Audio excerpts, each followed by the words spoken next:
What's up, everybody? Welcome to A Bit Unraveled comedy podcast.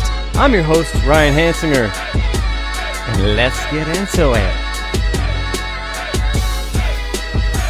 Welcome back, everybody, to another episode of A Bit Unraveled.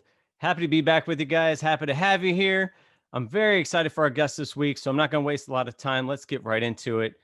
He's a fantastic improviser. Him and I have been on the same improv team for the past going on 10 years now. He's an amazing TV writer. He's written for the Mindy Project, Never Have I Ever, Four Weddings and a Funeral, and Champions, just to name a few. He's also an on-screen actor. Very funny guy. Very happy to have him with us. Please welcome to the show, Chris Schleicher. There we are. How you doing? Pretty good, all things considered. All things considered. Lots going on right now. Yeah, fair amount. Yeah.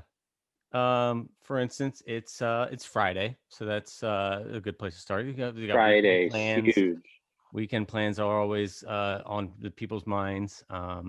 Yeah, I've got a big event with just me and my boyfriend in my house tonight. Then tomorrow will be me and my boyfriend in my house. Right. Sunday, maybe go to the backyard. Nice. Oh, a change of pace. Yeah. Very nice. Yeah, Do you have a yard? Do you have a yard where you're at now? I just moved in November. I have a very small yard that only gets light in the morning, so I never catch the sun. Really? Oh, it's still a yard's a yard. It's hard to get in LA. There's a hammock out there the previous people left behind, and I was in it the other day, like trying to read, but I was like, I'm very much performing leisure right now, like holding a book, like because like I'm supposed to like enjoy this rather than like doing it spontaneously. Like, oh, that'd be a good thing to do. I'm like, I have a hammock. I have to use. I got stressed out about my unused hammock. I've had hammocks in the past, and I see a lot of people with them strapped up to balconies in my apartment complex. Mm-hmm. And I feel like it always looks, like you said, more comfortable and stuff than it is. A couch is so much better. Yeah. Also, Tony like fully flipped out of it like a Charlie Chaplin movie the first time he sat in it. So Did he really? He's scared of it now. Going into it. Did it have happen? Do you have baby boy this weekend? No, I'll probably see him next weekend. Okay. He's getting big. I know. You just passed a year, right? He turned a year in November 15th. Good, I can remember that. He is about as old as the novel Coronavirus. They both debuted around the same time. Yeah. Wow.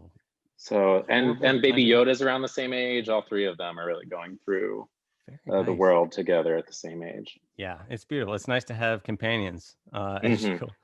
Is that he knows like 5 people in the world right now, including Baby Yoda. That's nice. That's a good person. That's a good top 5. Yeah. Is it weird? Like raising a child in this environment?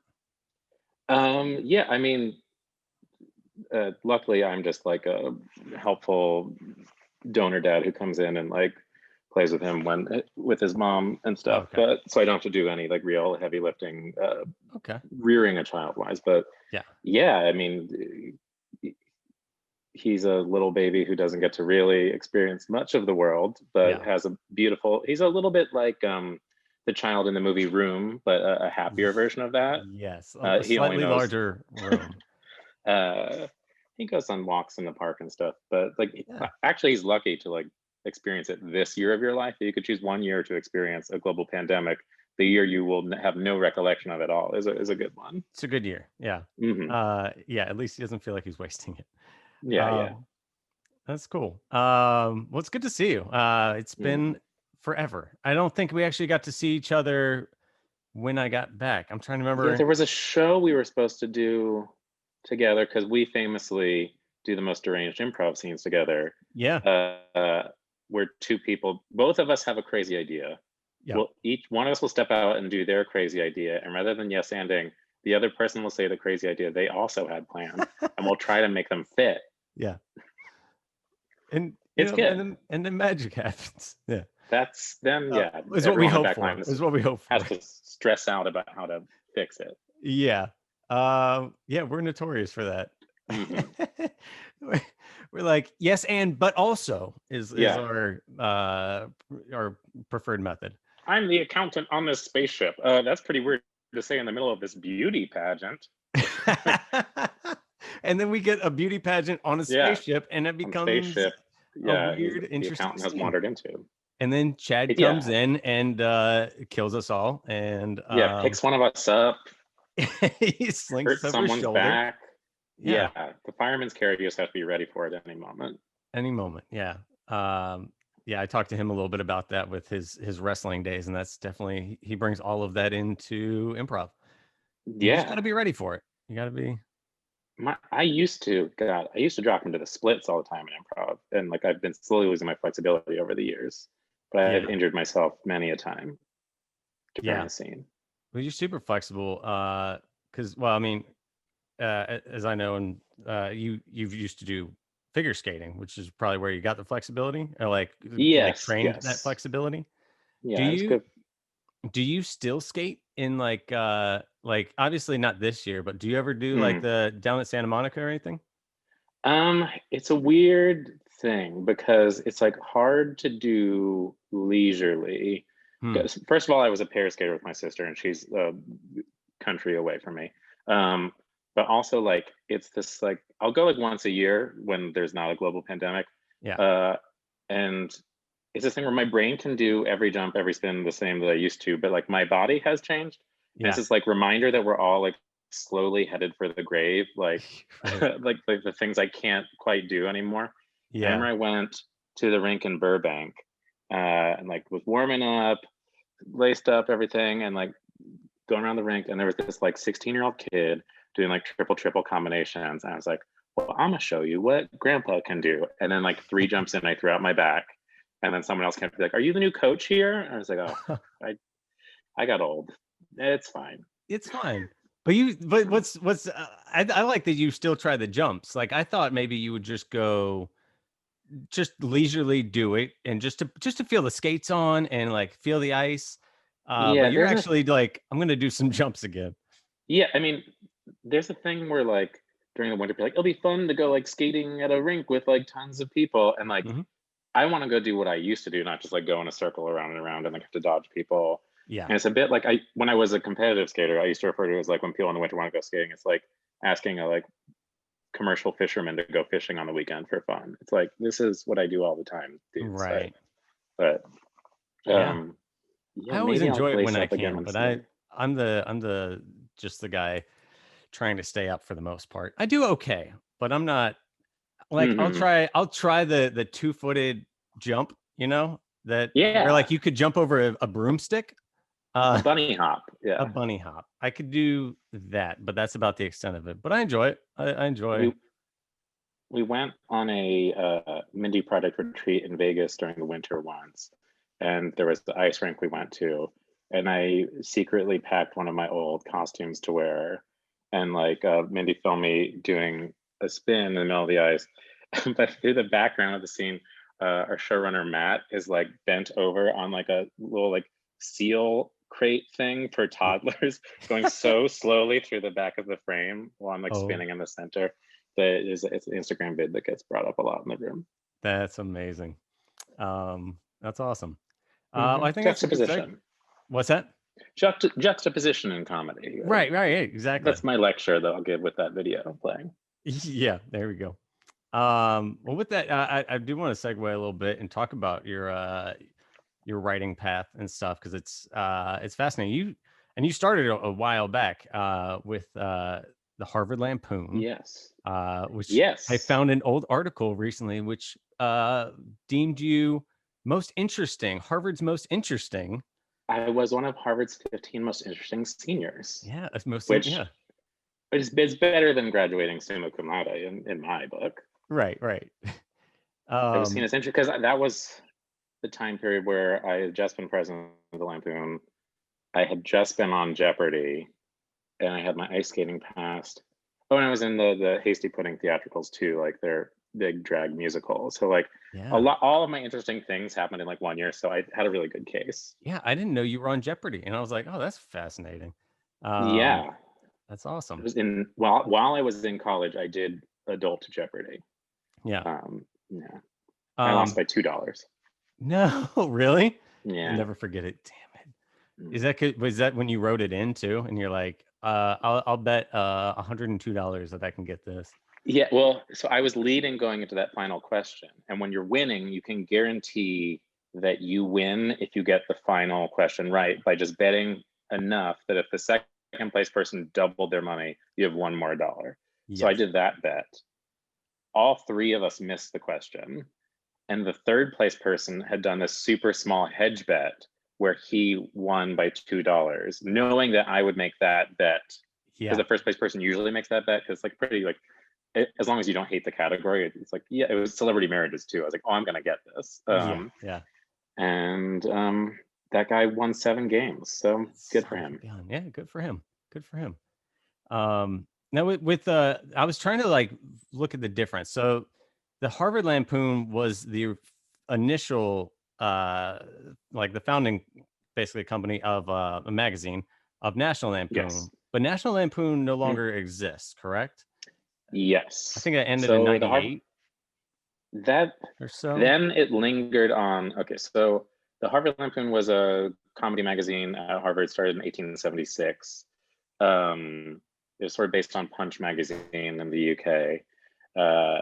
It's like the world's oldest continuously published humor magazine or whatever. In the 60s or 70s, some of the graduates went on to create National Lampoon. I should know the actual history of this better. Which made films like that Chevy Chase and stuff, right? Was that Chevy Chase and them? Was that? Yeah. He was in many National Lampoon things, and the films that like Animal House and whatever. Right. Yeah. Eventually, it became a thing where like all those creators had left, and they were just licensing out the name National Lampoon to like a bunch of like direct-to-DVD movies. And now I think is the national brand is defunct. Well, we continue to like struggle to put out 5 issues of our magazine per year with like very hard to understand humor that the campus all hates. Gotcha. and now I think, does that still exist as a publication? Do you know? Yeah. I mean, but is it still a hard copy magazine, or is it like? It's still hard copy. I get them in the mail as a loyal subscriber alumnus. Cool. But yeah, it's wild that we're committed to print media in this world. Yeah. Every year, someone's running for President Lampoon. They say, we're going to fix the website this year. We're going to get really into web content. Yeah. We never do. It's 2020. We've never done it. There's such an outlet for it. Like that could be, like they could totally have a presence, like a Funny or Die, or that's so funny. The thing is like it's extracurricular at school. I mean, that's true. Yeah. And like, you're not gonna like start like a video production thing. It's in this like old mock Flemish brick like castle like building that like it's always in need of updates and stuff. It's like not a super high-tech place, and like people like in their spare time outside of classes like doing things, it's always like been seen, or a lot of alums try to encourage people to see it as like a place, like a playing ground to do weird stuff that you're never going to do again in your career. Makes sense. That's probably why it's such a strange magazine. And it's also, it has the benefit, I think, of many things like especially comedy schools like UCB, Second City, of like just funny people being around funny people in one space. Like learn a lot from each other, and like the competition of like who's going to get their pieces in the magazine like encourages everyone to like up their game. And so like kind of has a structure like that's helpful. Yeah, that's super cool. I mean, it's great to have an outlet like that and start. I picked my college based on the fact that they had a sketch comedy group. That was good. And then the fact that they didn't require an essay, which makes it clear I didn't go to Harvard. Essay's overrated. Yeah. My favorite part of that article, though, the write-up for the most interesting, was when they were talking about your parents, and they were like, he's his mom Bill and Mary of Locklear Street. And I was like, where is this? Where is was that from my local paper maybe? it was like the Daily Chronicle or something like that, but it was just like, yeah, it sounded something. It sounded so like British royalty, where they're like, yes, the Duke of Cavendar or something. there's something so I'm from like suburban Boston, and Yeah. there's something like so old timey about New England, that when I had like a local like town selectman or whatever write one of my recommendations for college, and in it he was like, he comes from good stock and his grandfather was a firefighter, and I think he would make a great actor, senator, or astronaut. I'm like, what is this, 1965? Like, what's going on? That's But like, thank amazing. you to this man who I had never met before. But my mom's like, you should get a recommendation from him. That's amazing. I like his spread. Mhm. He can do the arts, Yeah, medicine, or space.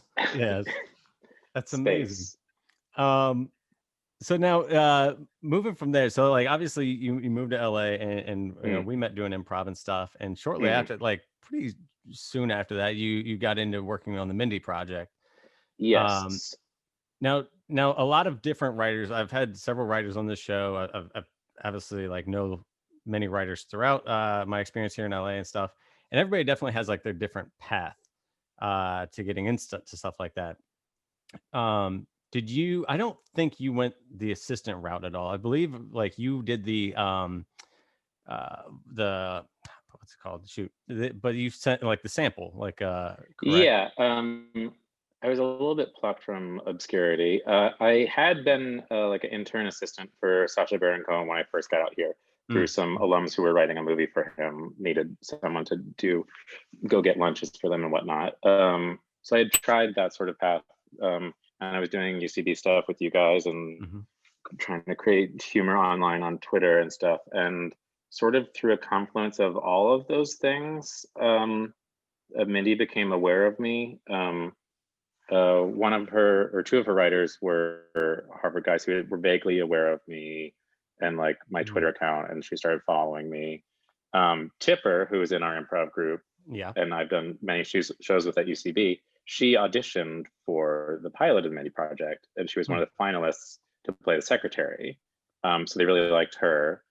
Um, and through like a bunch of, and I kind of have met BJ Novak socially a couple of times. So like there are like a couple different prongs of like she'd been introduced, like my name was in her Mm. ether, that she asked for me and Tipper together to submit a sample for season one. Yeah. Yeah. Oh no, season one, I think she asked for my sample. Yeah. I did not hear back, not gonna meet it. Season two came looking again, asked for me and Tipper to submit samples together, uh, and then for me solo, Mm. and then I got a meeting, and that went well. And then I was a staff writer on season two through the end of the series. And Wow. Tipper ended up playing a different secretary on the show towards the end, and I Yeah. ended up playing a very unhelpful nurse at the Which we loved. end. Hmm. We just I just recently watched, because I'd watched some earlier stuff, and then I went back and I was like, I got to see some of your episodes and stuff. So we just watched the final episode, season 10 or Hmm. season 6, episode 10, where you Yeah, were playing the nurse, and we were dying. Ashley it was is. cracking up. She made sure she was like, tell him how hard I was laughing, because you had this perfect line of like, is she okay? And you're like, you're too late. She's moved to room B. And it was Yeah, just like, that was he. great. I have such a climactic moment in the series finale, which is unearned. We've already said goodbye to like many beloved series cast members, like Barinholtz and stuff. Mhm. Only for Minnie to like run through to a romantic song, like through the streets, to run into like gay, unhelpful me at the desk, who is clearly planned to like ruin, like mess with her. Be like, yeah, she thinks that Danny's mother like has just had like a surgery, like might be dead. You're I'm right. like, it's too late. She's been moved to room B, and I don't know how. We got really deranged towards the end that was allowed to happen. Yes, But it was that fun was, character to play. He's very one dimensional, which I excel in. Only exists to make Mindy's life harder. yeah, that was great. We loved it. Mm-hmm. Um, no, it was fun. And then of course Tipper was in that episode as well, Mm-hmm. which was Good cool. old Karen. Yeah, it was she was Karen. Yeah, before the name became a slur, she was a Karen. Oh God, her last name. I think she was Karen Jean Simmons. Yeah. Okay. Yeah, I That's think we wanted her funny. to be Karen Jean Shorts for a while. It was Yeah. Karen Jean Simmons. Yeah. I didn't realize that Tipper had been on that, like on their radar for that long too. I didn't realize you guys kind of went in as a pair. Yeah, well, we had both been like spotted separately, and I think Minnie was like, "Wait." Then I had invited a bunch of those people to see our very first UCB show, Mm-hmm. Buzz and Diane, which was like Mm-hmm. a Donnie and Marie parody in the '70s. We had a live show. I believe you had a role in that, as did Yeah. Chad. Yeah.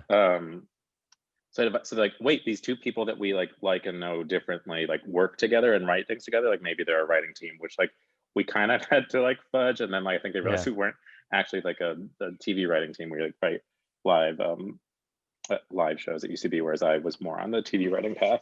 Yeah. Um, but That's yeah, it's funny though. I weird. didn't realize you guys like that. That's such a funny coincidence though that they picked like plucked you guys both and then happened to just be on the same improv team and like good friends and everything like that. Uh that's Yeah, I awesome. mean, And then they found now did you end up writing her in or is that something they were like, we gotta find a way to get her involved?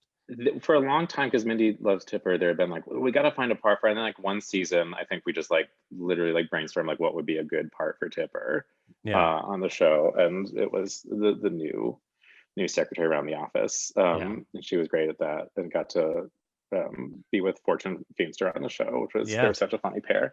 Yeah. Um, I loved her. I loved her in that last episode too, where because it was just it was kind of a perfect character for her because she just played her like she mhm. plays the Tipper that you and I know and I mean especially when she had to deliver this sad news to the guy like it just worked. I was like that's Tipper. Yeah. I mean, when someone like has that great of like a natural personality, like why do I want her to do like an extra character on top of this? Like Yeah. the audience will be so pleased just to see this like delightful person. Yeah. Um, but yeah, that was, I wonder when she came, was season 4, 5, 6? So we were on like Fox at first.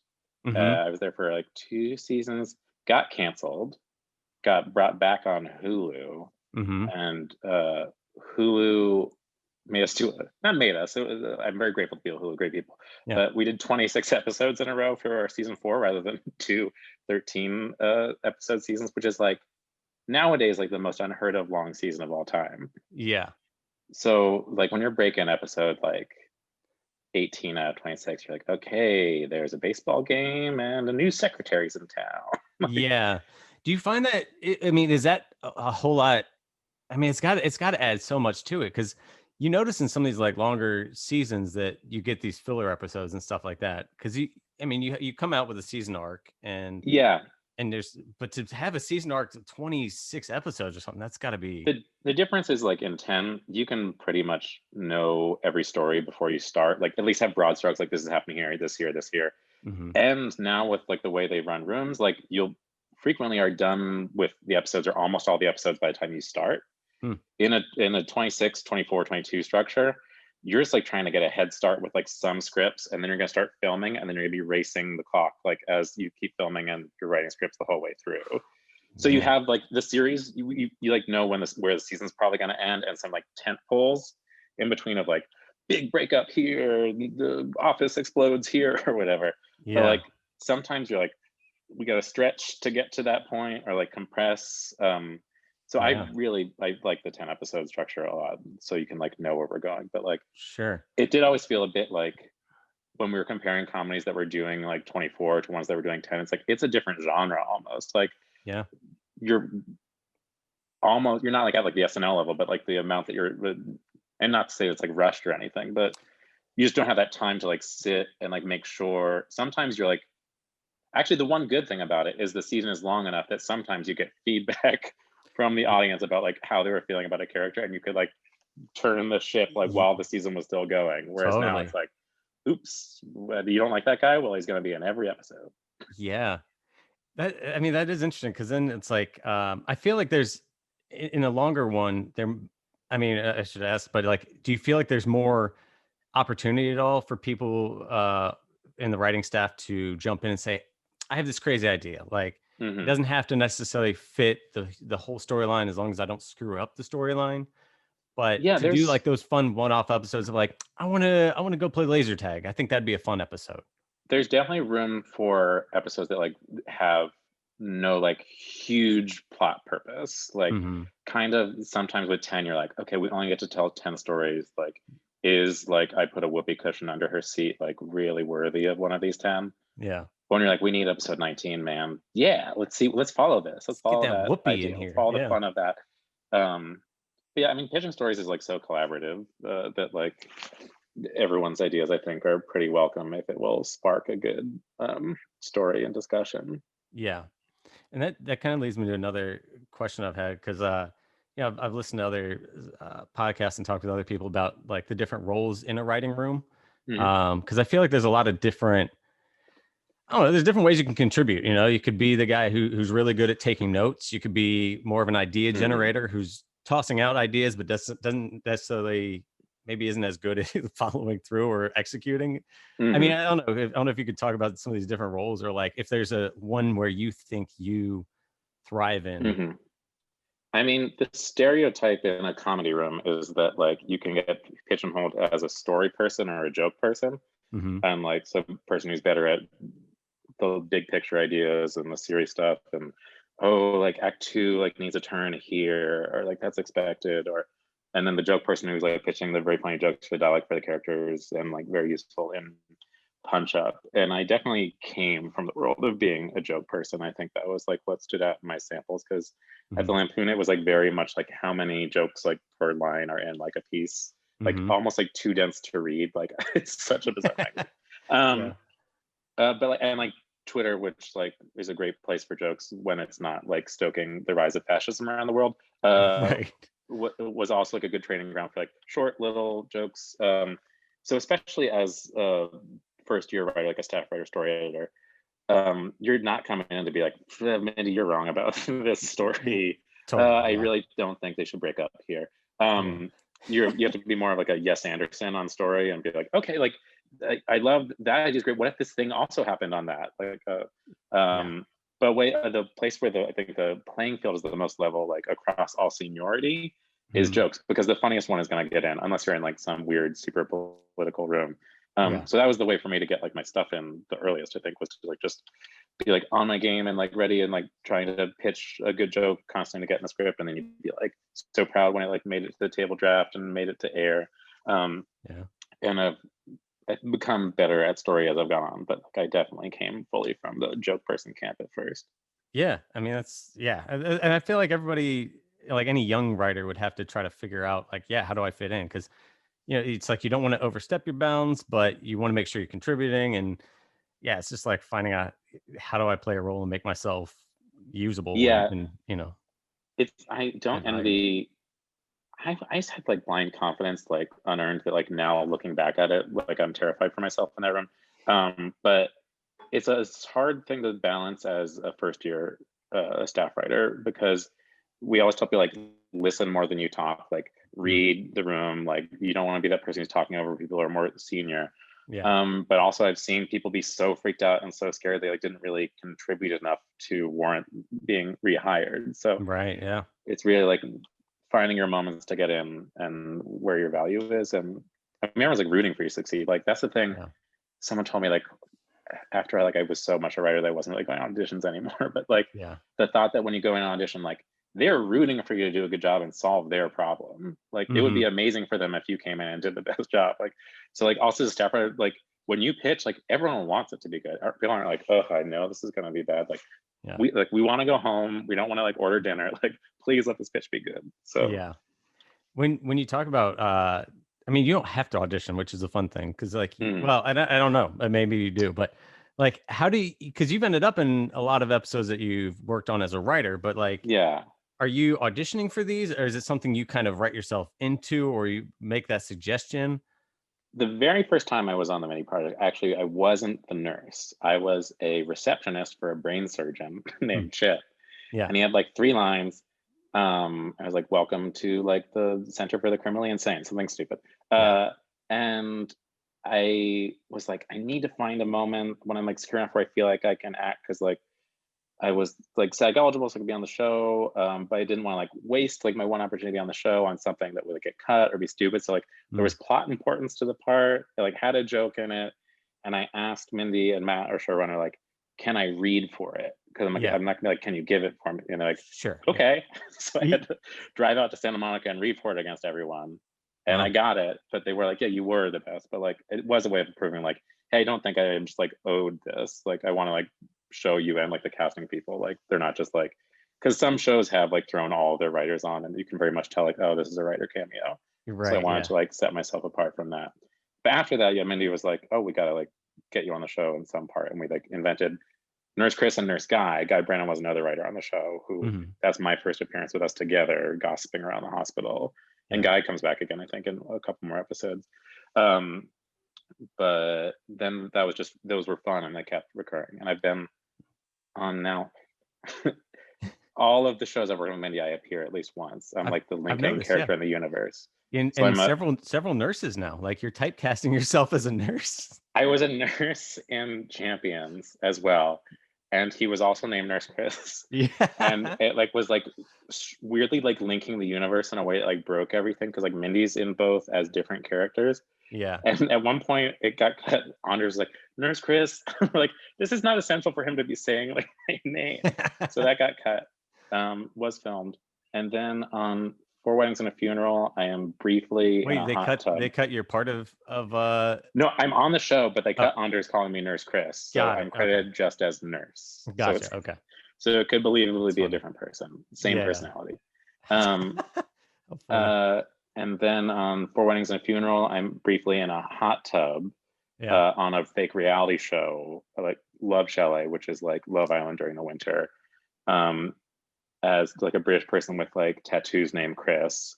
And I have truly 2 lines. And they made me get a spray tan and like body tattoos. Yes, I remember that. I remember this showing up on Instagram and I was like, what is Chris doing? I just like, also, yeah, that's so funny. I had hired a personal trainer because I knew I was going to be on screen shirtless for 2 lines. That's and funny. Then I ended up in a hospital in Paris with an intestinal blockage that made me lose like 12 pounds like the week before I had to shoot it, which was amazing. And but like, this is exactly what I hired that trainer for. Trying to lose. Yeah. I mean, like, I did find out when I got back, my trainer like measured. He's like, "Oh, all of the weight you lost was muscle." Oh no! God. But they made me get full spray tan, full tattoos, and I was gonna shoot on like Friday, and we ran long, and they had to bump me, so I had to scrape off my tattoos, get re-spray tanned, re-tattooed to shoot it on Monday, which was like the most work ever for like a part. Like people who watch the show are like, wait, I didn't see you. I'm like, yeah, it's on the TV in the background. Like, oh, if you focus. How funny. But you were sick beforehand, and then you like you were. I had booked the part, which was like tricky with like British unions or whatever. But like I got it, and because I was living in London, we were shooting it over there and everything. Yeah. And then because I had been in London so long, to renew my visa, they were like, you have to go to Paris and come back. We'll pay for it for the weekend. Yeah. Because you can only be like here for this long till your visa expires and you come in on a new visa. And I was like, LOL, like, ooh, sure. big trouble. I have to go to Paris for the weekend. Like so smug about it. On the train to Paris, I got sick, like was like barricaded in the bathroom the whole time, like puking, like couldn't walk. I got to the hotel, was like screaming in agony. And my boyfriend was like, I think I can push like dinner by like an hour if that helps. I'm like, no, like I'm dying here. And then when we went to the other hospital, and my small intestine was blocked. So I spent 4 days in a French hospital with like a tube through my nose, like trying to dissolve it. But all to say, my biggest fear was that they were going to have to do surgery and I would lose the part because I have like a big surgical scar. So we avoided that. And I came back like the skinniest I've ever been, like pants falling off. Luckily, someone down there is looking out for me, getting me sick, so I'll look good for the show. Yeah, in the background on the TV, and and now I'll never have I ever my final parts or most recent, hopefully not final. I'm Mr. Schleicher, the drama teacher, in a couple eps. Yeah, I've seen that. Fantastic show, and you're writing on that as well, right? You're I mean, you're Yes. writing on all of these. But yeah, I watched the first. I think I watched the first 2 episodes, and I skipped ahead and watched a couple of yours. I think 5 and 8. Yes, I'm in 5. Doing one of the things I've always wanted to do as an actor, which is to watch start being skeptical of someone, watch a performance and like tear up and like slowly clap. Yeah. One of my great ambitions, and I've fulfilled it. Check that off. I just want you to now book a scientist and an astronaut and fulfill this old man's dream. My kingdom to die in space, and then like my helmet comes off and like I freeze. That'd be awesome. Yeah, that'd be great. The classic thing where you sacrifice yourself in space because there's like not enough like fuel or oxygen for 2 of you. Like save yourself, and I cut like my line. That'd be a great. Yeah, I write that. Write that in. Never have I ever. Yeah, teacher goes to space. Big. I mean, that almost happened on. Oh, that did happen on Challenger. They sent a teacher to space. R.I.P. Krista McAuliffe. Oh God. They were going to send. Do you know they were going to send Big Bird on Challenger? What? There was a plan to do like a Sesame Street like segment from space, because like part of Challenger was like going to be educational. That's why I had the teacher on there. Okay. And they had like the suit and stuff like ready to go, and they decided not to do it. But like Big Bird would have died on the Challenger if that had gone through. Oh my God. That would have been terrifying. Kids would have been ruined. Very bad. Yeah. Kids would have been ruined. And then no one would ever want to go to space again. No. Did you always want to be, all right. So did you ever have a path for yourself? Because obviously like, you did comedy, you did writing, you did acting. Did you ever want to be like, did you want to be more of an actor, more of a writer? Or did you ever feel like were going to have to choose at any point? It's weird because I've like had both parts of my life. Like I started skating when I was 5, and that was like very like performy. But also like I remember like my first like ambition was like to write a book, because like I love like reading. And those two things like it's existed like separately in my life. Like I'd like do the school plays, and like I remember in kindergarten I'd like write like parodies of like nursery rhymes, which is like wild. And then I would love. Have you drawn these? Like seen these since? There's one to like pull those up at a holiday. I don't know how it continues, but it's like it like starts with like hickory dickory dock, the mouse ran down the clock. It's like opposite. Yeah. It's like, ooh, child parody. I love it. And then like I guess going to college, I was like, maybe Harvard doesn't really have like a drama major. You can do it as a minor, which I did, but I did English. So like, but mainly like literary criticism, like writing about like John Updike's novels, rather than like I took one creative writing class once. I think my prose is very bad. I kept writing these like short stories I thought were like so dark. And then like teacher would come over like notice like, oh Chris, like first of all, so funny as always. I'm like, no, this was supposed to be dark. This is like my black soul. They just pinned you. They pinned you as the funny guy or the funny writer. I also hate just like describing like how a room looks. Yeah. I prefer writing dialogue and this being like, let the set deck figure it out. Right. Yeah.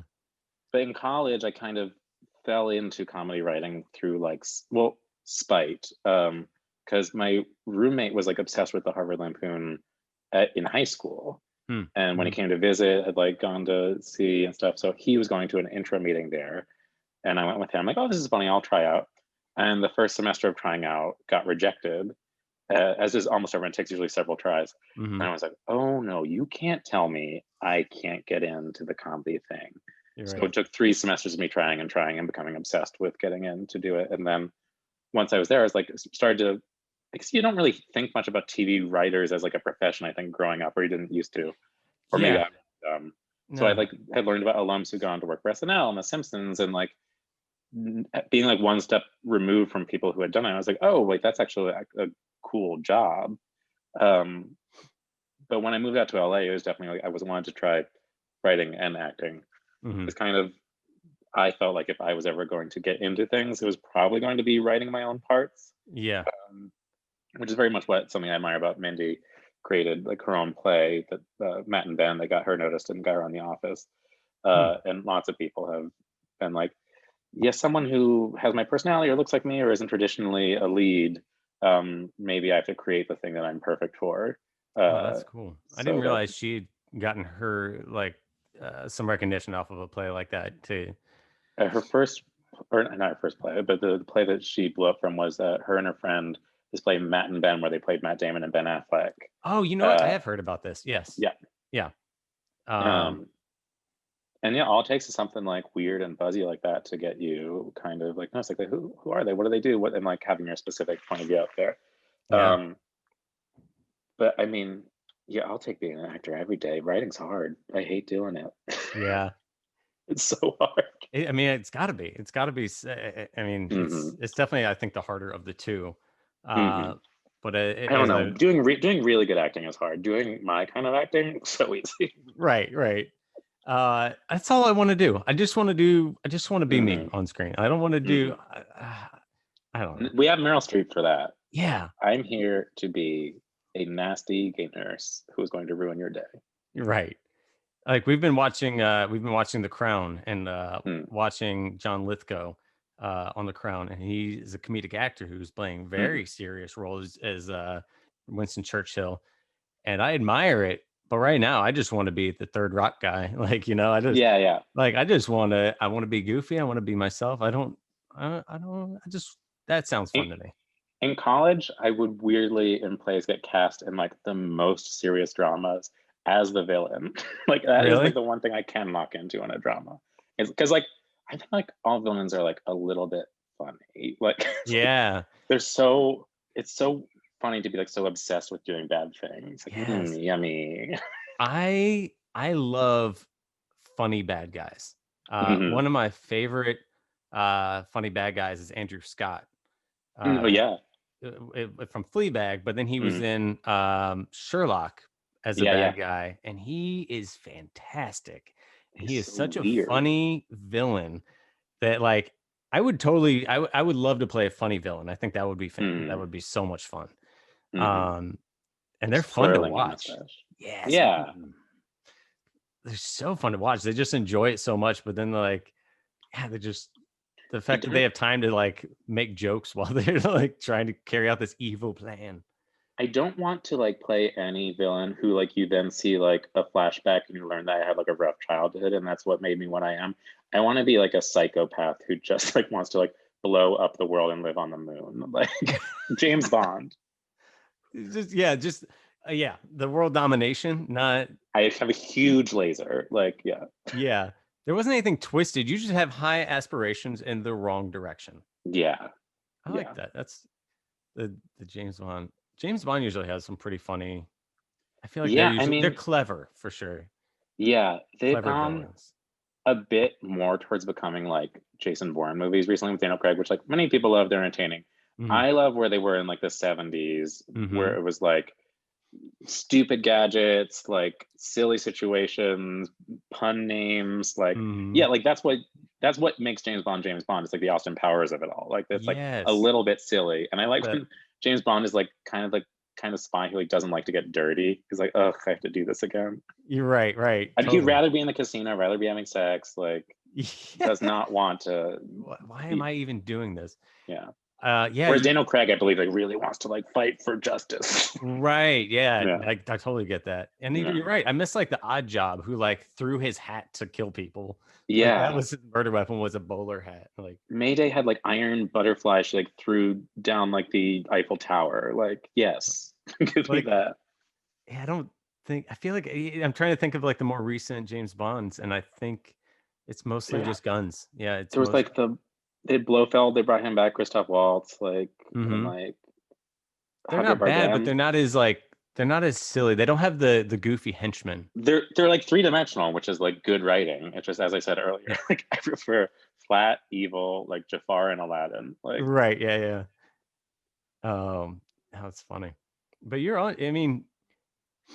definitely you're continuing on the writing path, and I feel like that's definitely where your career's taking you, albeit harder. Yeah. But it's the one thing I've noticed with talking with some other writers is that it is consistent work, at least, compared to trying to book something, and unless you're like a series regular, which is a feat in itself to get to that point.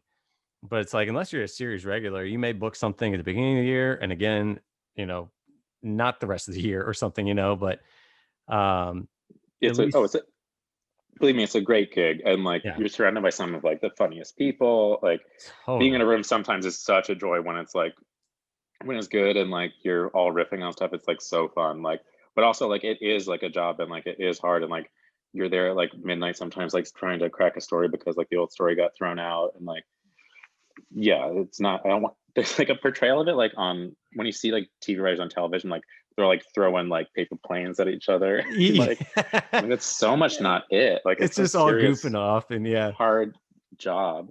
I think it's based on like maybe like 90s rooms are kind of like that, like all white guys like schlubs like messing around, but like it all looks like 30 Rock and like maybe just like I've been lucky to be in better rooms, but like that's not the vibe. And Mindy is also like, guys, like we're not here to like goof off. Like she's like one of the biggest like workhorses I know, like the hardest working person I've ever met.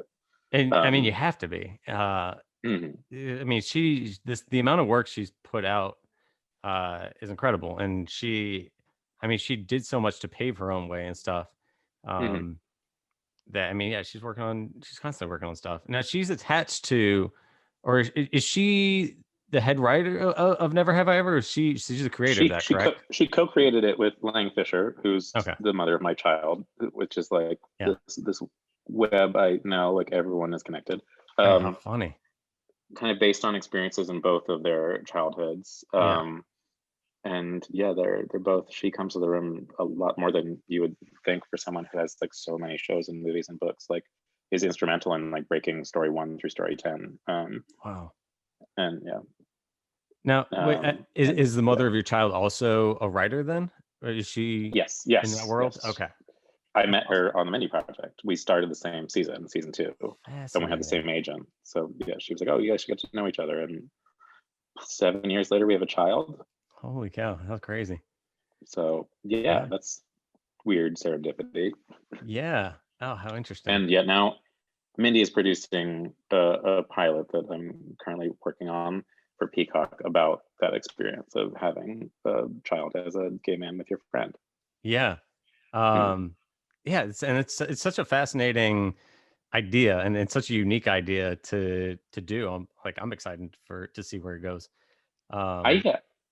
I frequently get like, or I think many people get like bored with their own life because they've told the story like many times. Like I forget like me being on Jeopardy was interesting because like it happened to me and I've told it a million times, but like doing this outline for the show about my child, I had to remember to put things in parentheses like, oh, like this part sounds far-fetched, but this is literally what happened. Like the more outlandish parts of the plot are directly pulled from my real life.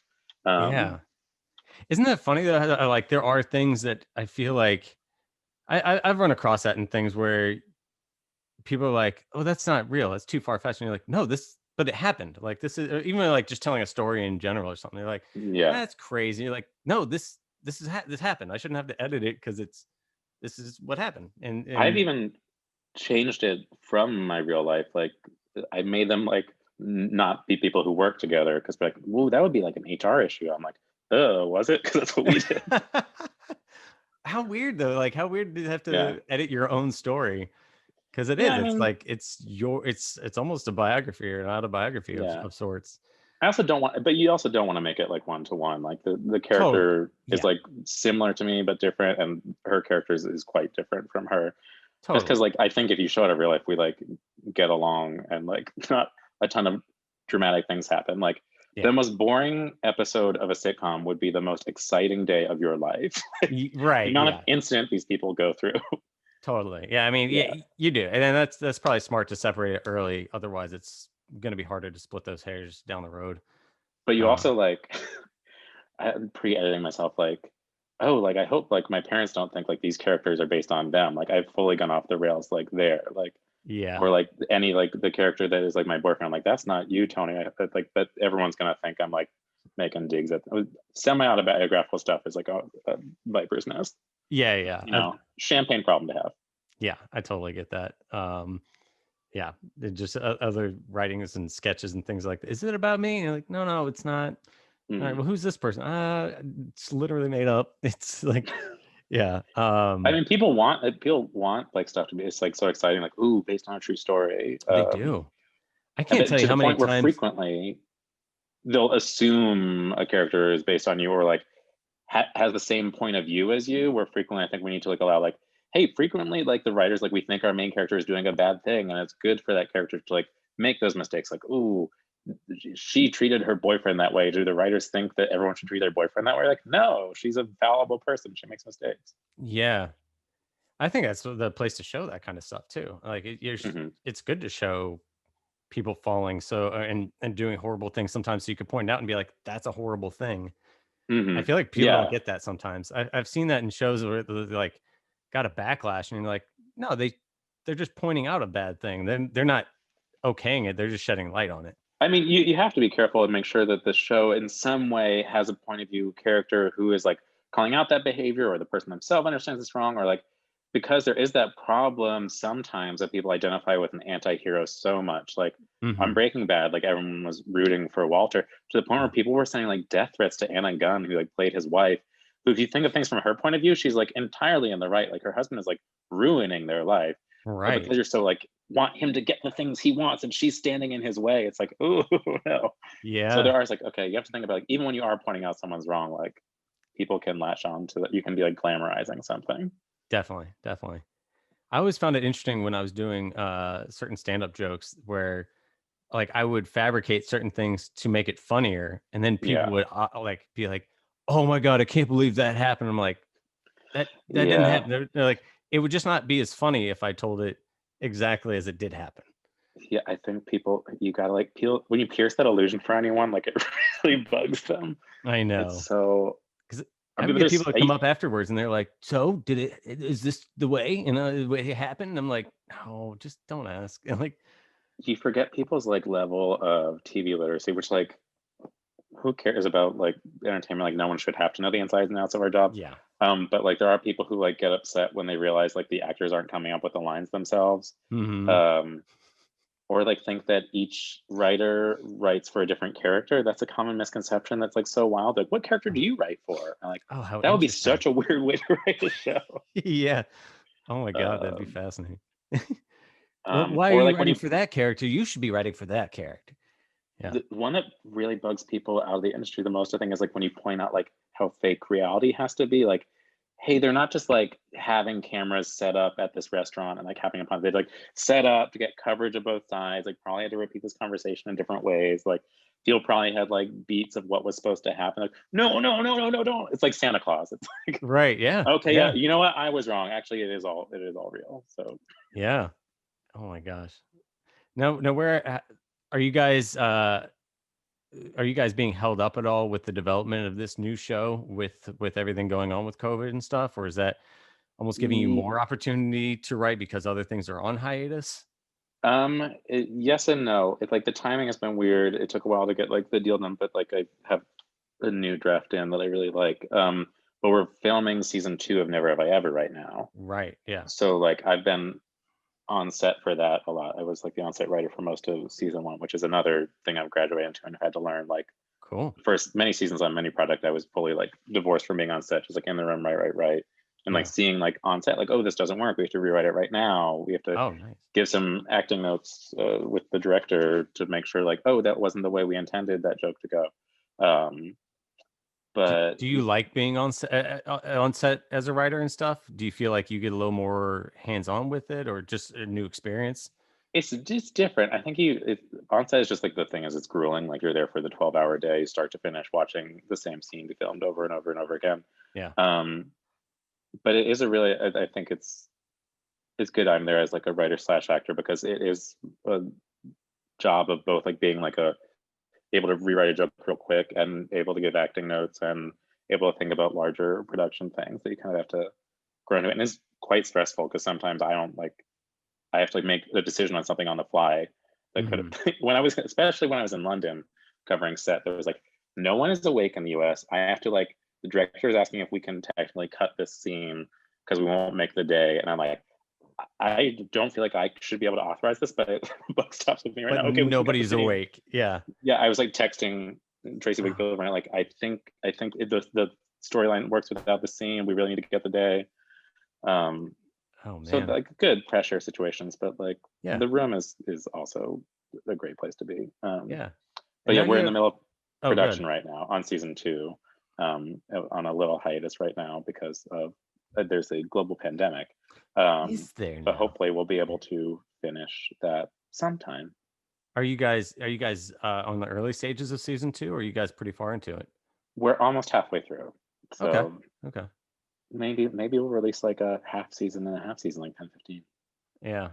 Also, no one should take that as a scoop listening to this. Like, I know nothing about what the plan is. Everyone is truly taking it week by week. No, yeah. I'm just like it because it's interesting. Literally, the news is changing like day by day of how like is production going to be closed down for everybody. It seems like it's going that way. We were doing great for a long time. I mean, luckily we have a crew and extra COVID people there who are really looking out for us. Everyone's very respectful. I wear a mask and a shield all day. Yeah. And we get tested 5 days a week. But still, like, yeah, if you get enough positive cases on the lot or on your production, just for, at the end of the day, keeping people alive is more important than episodes of a Netflix show is something I've learned. Yes, keep people alive more than entertained. Yeah. Although people value their entertainment. Yeah. Oh, they do. Yeah. They do. Netflix has been keeping people going this year. Yeah, I mean, totally. And it's been fun for us because we've gotten to watch a lot of shows that we hadn't seen yet because, it's hard to watch everything. You can't watch everything. I've also had the realization of like, if I didn't watch it during 2020 COVID pandemic, I'm never going to. Like, I guess I have to let the rest of Westworld just float down the river if I didn't get back into it now. Yeah. Sorry, God bless I realize you, I will never see I'll never watch The Sopranos. Never did. A lot of people have been doing Sopranos. What's that? A lot. That's been like a really popular pandemic one. I've been seeing like the resurgence. Like there's movies I'll never see. I've never seen The Godfather. I probably never will. I haven't watched it through 2020. It's not going to happen. They just released like a re-edit of the third one. I've seen 1 and 2. I think I may never dip into 3. Yeah. God bless them. Yeah. I thought 3 was always like, wasn't 3 always the one? It was the one everyone hated. Yeah. So yeah, why would you do that to yourself? Well, cool. But yeah, well, I mean, hopefully, hopefully things go smoothly and everything goes as normal as possible coming up. And then of course you have to keep us posted on your on the new show. And hopefully that development deal and stuff keeps going through. And then I'm assuming you probably wouldn't have to do. Is there a chance you would be doing both at the same time? Never have I ever. And my show, I mean, if I could schedule it, I would love to stay involved in both. I mean, my pilot's in first position, not to get too in the weeds in my life, so that takes precedence, as it should. It's the show I created. Right. I was gonna say, I guess if I'll, if it comes down to it, you would jump in and do your show. And but the cool thing about these new like 10 episode type shows is like you can do 2 different shows during a year. It used to be like when you're in 22, 24 episode series, like that was your life, that was the show you worked for. And now like there's these big gaps between seasons and people go off and do another show and come back like, oh, how were things over on Mr. Mayor or Brooklyn Nine-Nine or and depending on where the windows are. Which, oh my God, it just came out yesterday. How excited are you for Mr. Mayor? No, I'm excited for Mr. Mayor. I don't know. I am very curious to see how it takes place in LA. They made a decision post-COVID. I'm like, you took a swing. Let's see how you land it. Yeah. I'm just happy to see Ted Danson working again because we watched him on The Good Place during this, and man, has he revived his career in an awesome way. National treasure. Dude, yeah, he's great. And I think he obviously had the Cheers years and then he disappeared for a while, but I think, man, he's doing such cool stuff with his late career. And his marriage to Mary Steenburgen is one of the most beautiful things in Hollywood. Yeah. That's awesome. I don't know who that is. I don't know. Oh, you should. She was in Last Man on Earth, Oscar winner in 1980, Best Supporting Actress. You've seen her in things. I probably, She plays the mom in Happiest Season. She's once you see a photo, I'd recognize her. If I saw a photo, I'm sure I'd recognize her. Cool. Last thing, and then I'll probably let you get going because I think our time's going. How excited were you to get an from Kylie Minogue? No, totally. That was one of the craziest moments of my damn year. I saw that. I was just like scrolling through your thing that like recently, and I was like, hold up. Kylie Minogue wrote back to him because you and your son were dancing to her song, and I was like, yeah, oh, that's crazy. My son and I dressed up as the "Can't Get You Out of My Head" video for Halloween. Posted on Insta, and I was like, I'll tag her. It'll be a fun joke that I tagged her in this. And then at Kylie Minogue responded with some hearts that she loved it. That's amazing. Highlight of October. That's the thing I'll remember most of 2020. Just that heart. It was 5 hearts. Yeah, from late October. Kylie herself. Yeah, that's awesome. Well, cool, man. I appreciate you coming on, and it's so awesome to catch up with you. I miss seeing you guys in person, and God, I can't wait to get back and perform again because we don't have that outlet like we do. We've been doing sketches here and stuff, which has been fun, but I miss the live performance aspect and even just getting to perform with you guys. So we'll be doing a crazy double initiation improv scene soon enough. Yes. Well, I can't wait. I look forward to it. But I wish you the best with Never Have I Ever, and good luck with your development, and look forward to hearing more about that. And we'll catch up with you again soon. Thank you. Great. Thanks for having me. Yeah, absolutely. Thanks for tuning in to A Bit Unraveled. I'm Ryan Hansinger. We'll see you next week.